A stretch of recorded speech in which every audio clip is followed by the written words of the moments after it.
Hello students, हमने last time biomolecules में carbohydrate को डिस्कस किया था। आज मैं उसी कार्बोहाइड्रेट में जो मैंने मोनोसेकेराइड कराया था उसकी क्लासिफिकेशन को एक्सप्लेन करता हूं। ठीक है, कार्बोहाइड्रेट को के बारे में मैंने बताया था, इसकी 3 क्लासिफिकेशन भी बताई थी। On the basis of taste, on the basis of reducing nature, on the basis of hydrolysis. और जो on the basis of hydrolysis मैंने बताया था उसमें मैंने 3 कैटेगरी को इंक्लूड किया था। First one is monosaccharide, second one is oligosaccharide and third one is polysaccharide. तो मैं आज उसी मोनोसेकेराइड जो मैंने आपको कराया था उसकी क्लासिफिकेशन करता हूं। ठीक है, मोनोसेकेराइड, मोनोसेकेराइड क्लासिफिकेशन। मोनो जो सेकेराइड है उनको बेसिकली 2 टाइप्स में क्लासिफाई किया गया है। First on the basis of number of carbon atom, and second one is on the basis of functional group. ये आपको याद रखना है। 2 क्लासिफिकेशन है। First one is on the basis of number of carbon atom and second one is on the basis of functional group. Number of carbon atom monosaccharide में जब मैंने आपको उसका जर्नल डेफिनेशन प्लस उसका जर्नल फॉर्मूला कराया था तब मैंने बताया था कि उसमें नंबर ऑफ जो कार्बन एटम होते हैं that is from 3 to 7। Carbon के जो नंबर है वो 3 से कितने आएंगे, 7।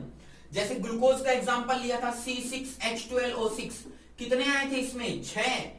तो वैसे ही कार्बन के जो नंबर हैं वो 3 to 7 तक वेरी कर सकते हैं। सो उसी के बेसिस पे अगर आपके पास कार्बन के नंबर 3 हैं तो ऐसे मोनोसेकेराइड को हम बोलेंगे ट्रायोज। ठीक है, अगर आपके पास नंबर ऑफ कार्बन एटम 4 हैं देन बोलेंगे टेट्रोज। 5 है कार्बन एटम तो पेंटोज। अगर आपके पास 6 हैं then it will be hexose, और 7 हैं देन हेप्टोज। ये नंबर आप डिसाइड करते हो। ठीक है, 3 triose, tetrose, pentose, hexose and heptose, all for the sugar, that is basically monosaccharide. On the basis of functional group, देखो फंक्शनल ग्रुप मैंने बताया था कि जब डेफिनेशन बताई थी कार्बोहाइड्रेट्स की उसमें मैंने बताया था they are the optically active polyhydroxy, aldehyde और कीटोनिक कंपाउंड्स। तो जनरली 2 फंक्शनल ग्रुप आते हैं। First one is known as aldehyde and second one is known as ketone. ठीक है, one is aldehyde and second is ketone. तो अब आप देखो, अगर एल्डिहाइड है तो भी उसमें 3 कार्बन हो सकते हैं और कीटोन है तो भी 3 कार्बन हो सकते हैं। तो क्या क्या नाम रखा जाता है? अगर एल्डिहाइड है और 3 कार्बन है तो उसको बोलेंगे एल्डो ट्रायोज। ठीक है, एल्डिहाइड है और 4 कार्बन है तो क्या बोलेंगे, एल्डो टेट्रोज। 5 कार्बन है, एल्डिहाइड ग्रुप है तो एल्डो पेंटोज। 6 कार्बन है, एल्डिहाइड ग्रुप है तो एल्डो हेक्सोज। और इसका सबसे अच्छा एग्जांपल मैंने आपको ग्लूकोज कराया था। उसी तरह 7 कार्बन है, एल्डिहाइड ग्रुप है तो एल्डो हेप्टोज। ये नाम रखेंगे। लेकिन जब अगर आपके पास फंक्शनल ग्रुप कीटोन आ जाए और कार्बन के नंबर 3 हो तो उसको अपन बोलेंगे कीटो ट्रायोज। 4 कार्बन हो तो क्या बोलेंगे, देखो टेट्रोज, कीटो टेट्रोज।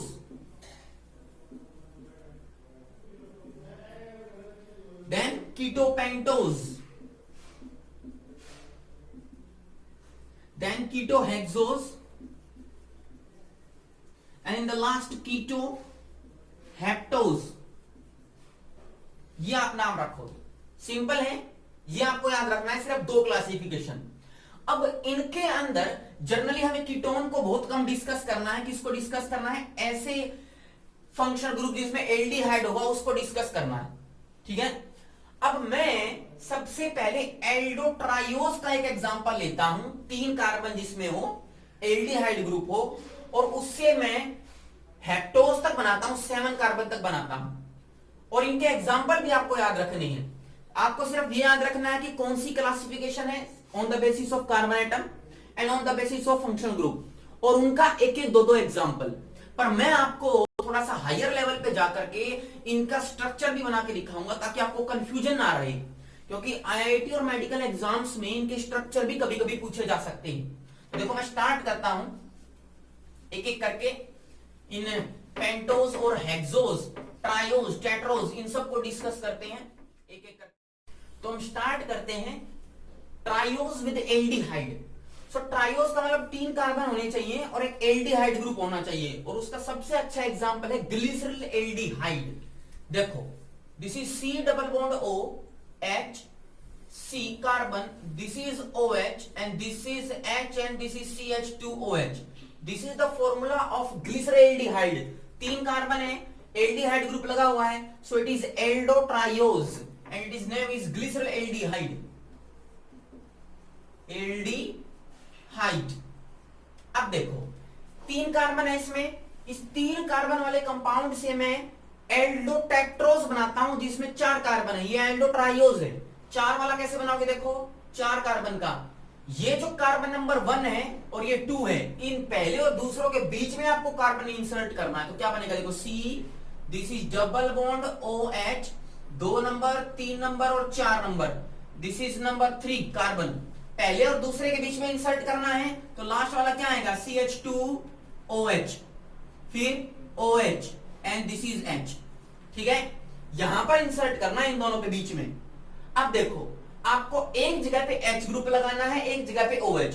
तो एक कंडीशन तो ये हो सकती है कि OH राइट साइड में आए और H लेफ्ट साइड में आए।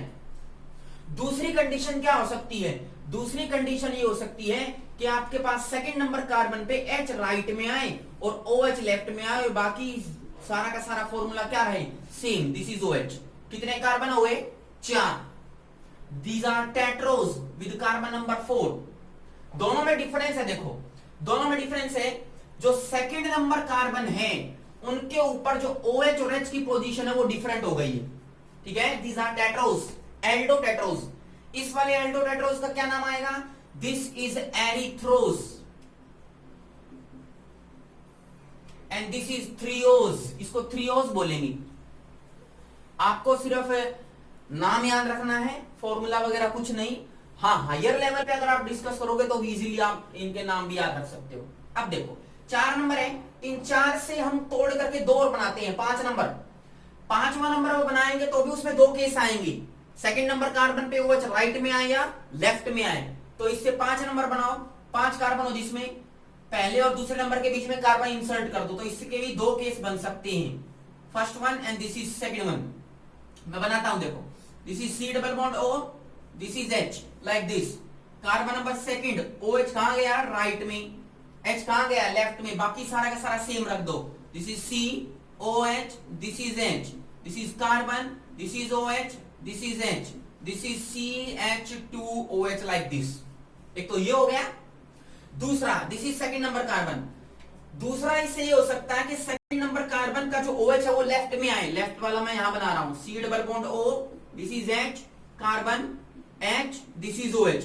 देखो दोनों में डिफरेंस आ गया, मैंने OH की पोजीशन को इंटरचेंज कर दिया, C, बाकी सारा सेम है, H and this is carbon OH H and this is CH2OH।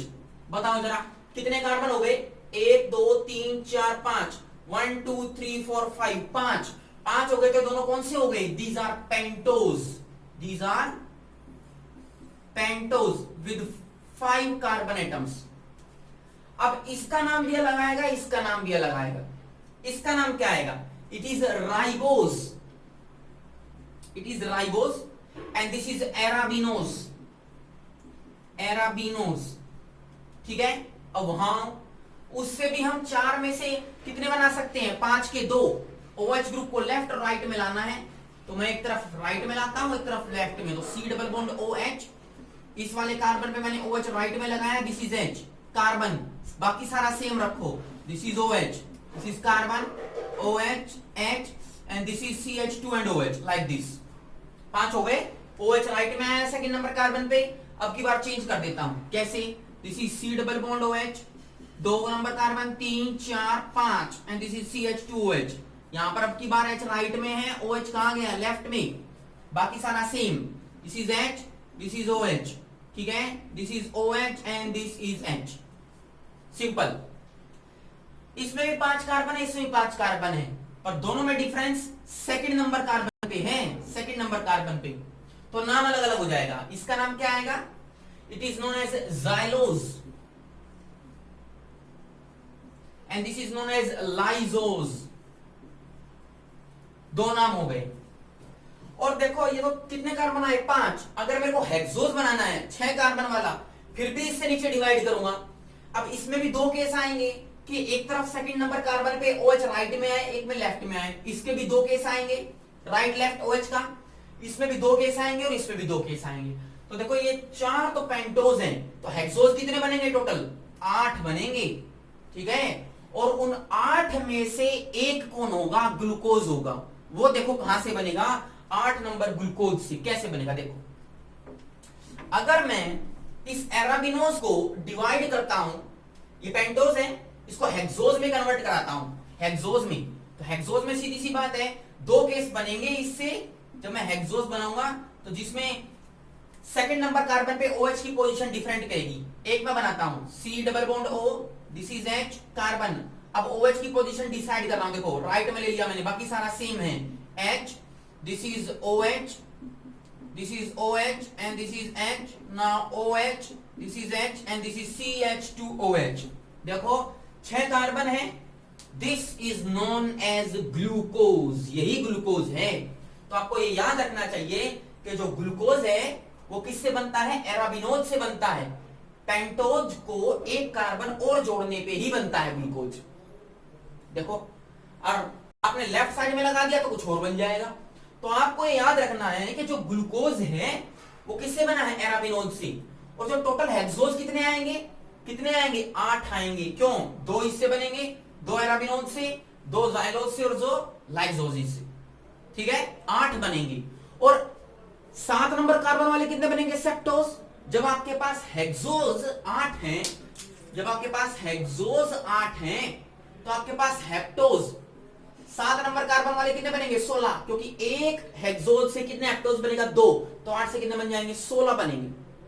पर हमें को इतना डिस्कस नहीं करना, मेरे को सिर्फ याद रखना है कि जो हेक्सोज है वहां तक आपको याद रखोगे, उसमें ग्लूकोज भी आता है। और देखो मैं 1-2 और हेक्सोज बनाने की कोशिश करता हूं, बस ये आपको डायग्राम दिमाग में सेट रखना है कि स्टार्टिंग कहां से हुई, ग्लिसरॉल्डिहाइड से, फिर टेट्रोज बना, फिर पेंटोज बना और फिर हेक्सोज बना। और आप देखो यहां पर मैंने एल्डिहाइड ग्रुप लगाया है, एल्डिहाइड को हटा करके कीटोन लगा दोगे तो ये कीटो बन जाएंगे, keto triose, keto tetrose, keto pentose and so on, ठीक है। तो मैं आपको हेक्सोज जो कि टोटल 8 है उनमें से 3 के स्ट्रक्चर बना के दिखाता हूं, 3 हेक्सोज के स्ट्रक्चर बना के दिखाता हूं और उससे आपको थोड़ा सा क्लियर होगा। देखो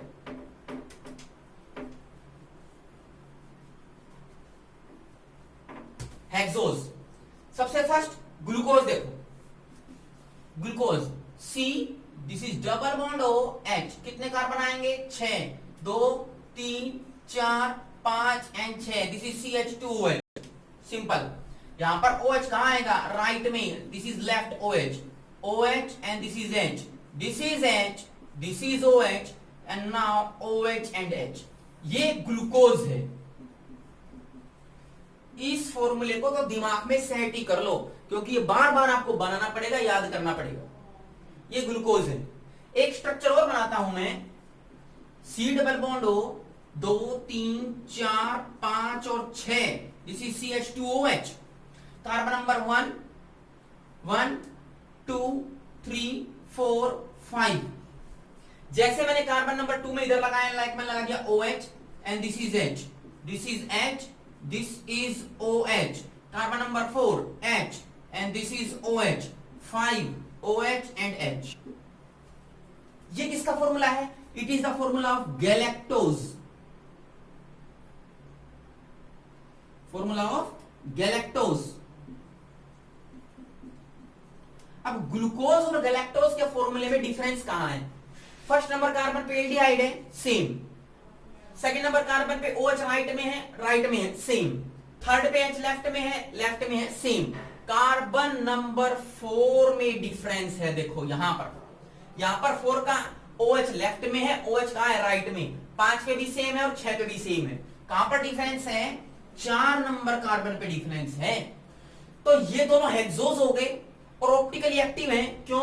क्योंकि इसमें कायरल कार्बन है। कितने, 1 2 3 4 कायरल कार्बन है। इसमें भी 4 कायरल कार्बन है।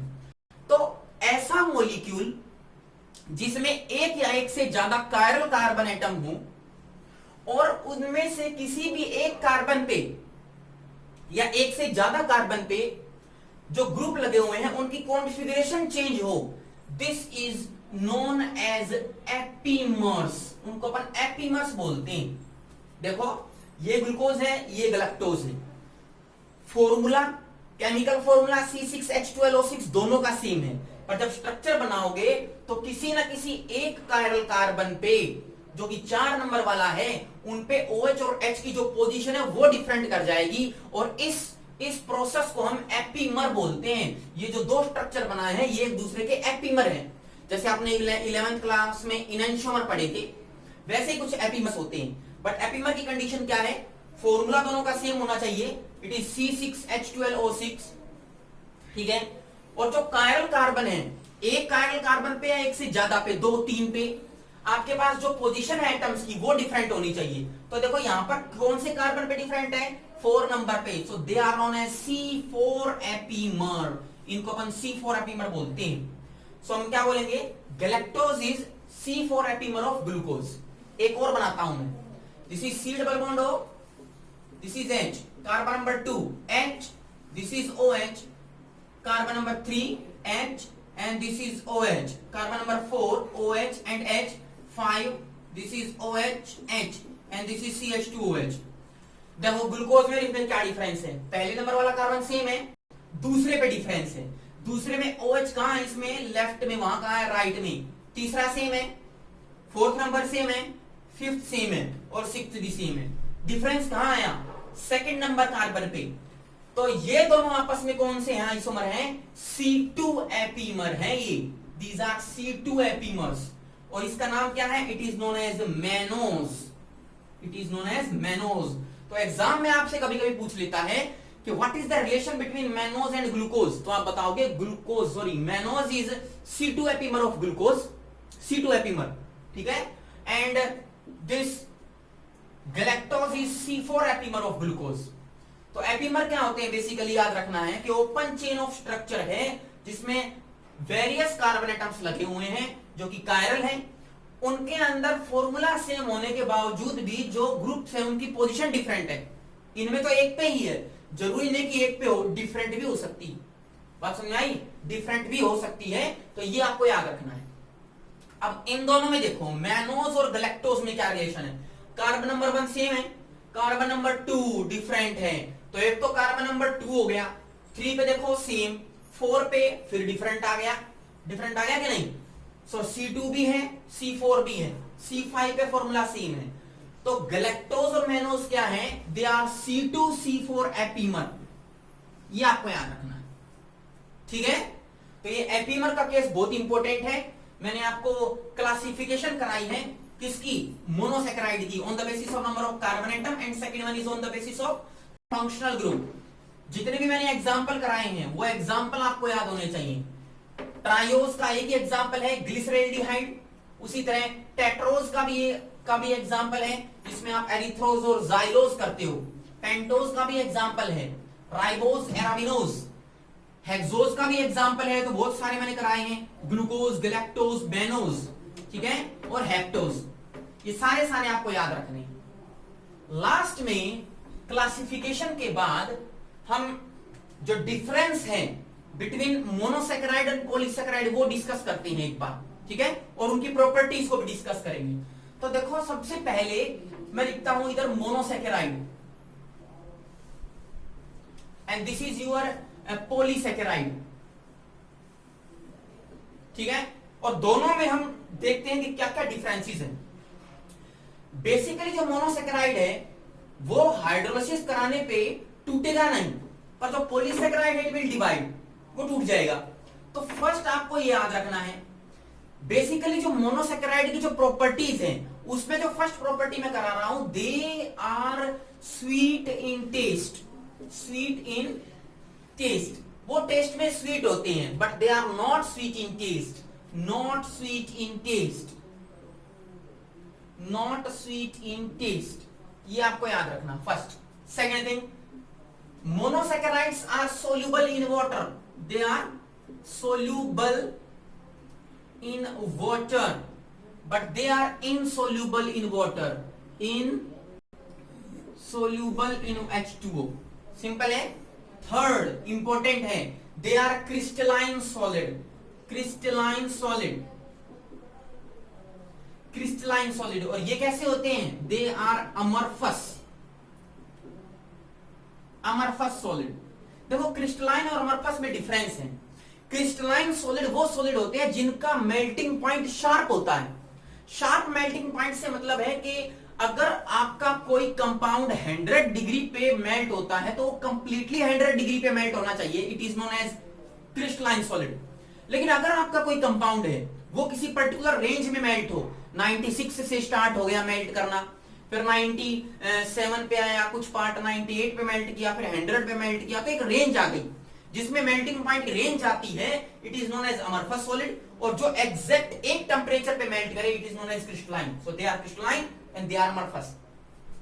दे विल अंडरगो चेयरिंग, ये चेयरिंग में चले जाते हैं। अब ये चेयरिंग क्या है, जब आप चीनी को किसी भी वेसल में रख के गर्म करते हो तो वो चीनी मेल्ट होने लगती है, और मेल्ट होने के बाद उस वेसल से चिपक जाएगी और ब्लैक कलर की हो जाएगी। This process is known as charring and they will not undergo cheering, not undergo cheering, ये cheering में नहीं जाएंगे, सिंपल सी बात है। नेक्स्ट पॉइंट देखो, फिफ्थ पॉइंट कहता है कि they generally contain, इनके अंदर large number of aldehyde groups होते हैं, कीटोनिक ग्रुप्स होते हैं, पर यहां पर एल्डिहाइड कीटोनिक ग्रुप्स वैनिश हो जाते हैं। नो एल्डिहाइड कीटोनिक ग्रुप्स, ये मैं आपको कराऊंगा आगे। वैनिश ऑफ एल्डिहाइड, एल्डिहाइड का मतलब C डबल बॉन्ड OH और कीटोनिक ग्रुप, ठीक है, इनमें ये एल्डिहाइड और कीटोनिक ग्रुप प्रेजेंट होती हैं। जैसे मैंने अभी आपको कराया, एल्डिहाइड और कीटोनिक ग्रुप प्रेजेंट होते हैं इनके अंदर। वो अलग अलग स्ट्रक्चर की बात है, इनमें भी कई केस आएंगे जिसमें नहीं प्रेजेंट होंगे, वो मैं आपको करवाऊंगा, ठीक है। सिक्स्थ केस कहता है कि इसके अंदर जो एल्कोहल, जैसे मैंने ग्लूकोज कराया तो ग्लूकोज में क्या था, हर एक पोजीशन पे OH एंड H लगे हुए थे, ऐसे लाइक दिस। तो ये जो OH ग्रुप है, इट विल अंडरगो ऑक्सीडेशन, ये ऑक्सीडेशन में जा सकता है। 4 OH ग्रुप हैं ग्लूकोज में, और वो 4 OH ग्रुप ऑक्सीडेशन में जा सकते हैं। ये जो एल्डिहाइड ग्रुप है ये भी ऑक्सीडेशन में जा सकता है, ठीक है। तो ये सारी प्रॉपर्टीज इसमें होती हैं। इधर आओ, जो पॉलीसैकेराइड है, they are generally meant for the storage of food, storage of food. जैसे आप देखो, जो प्लांट्स होते हैं उनके अंदर सेलुलोज पाया जाता है, एनिमल्स में स्टार्च मिलता है, या प्लांट्स में भी स्टार्च मिलता है, एनिमल में ग्लाइकोजन मिलता है। ये सारे के सारे बॉडी में स्टोरेज का काम करते हैं, बॉडी बिल्डिंग का काम करते हैं। So they are all polysaccharides in nature, ठीक है। बट जो मोनोसैकेराइड है वो एनर्जी बनाने में इस्तेमाल होते हैं, एटीपी बनाने में इस्तेमाल होते हैं, they are not for the storage. तो ये मैंने आज आपको मोनोसैकेराइड पॉलीसैकेराइड में डिफरेंस भी करवाया, उनकी प्रॉपर्टीज की बताई, क्लासिफिकेशन मैंने कराया मोनोसैकेराइड का on the basis of number of carbon atom and aldehyde. इससे आगे हम जो ग्लूकोज है उसके स्ट्रक्चर को प्रूव करेंगे कि कैसे उसका स्ट्रक्चर में 4 OH ग्रुप हैं, कैसे एक एल्डिहाइड है, और उसकी क्या क्या रिएक्शंस हो सकती हैं। तो नेक्स्ट टाइम हम इसके बारे में आगे करेंगे। तब तक के लिए थैंक यू।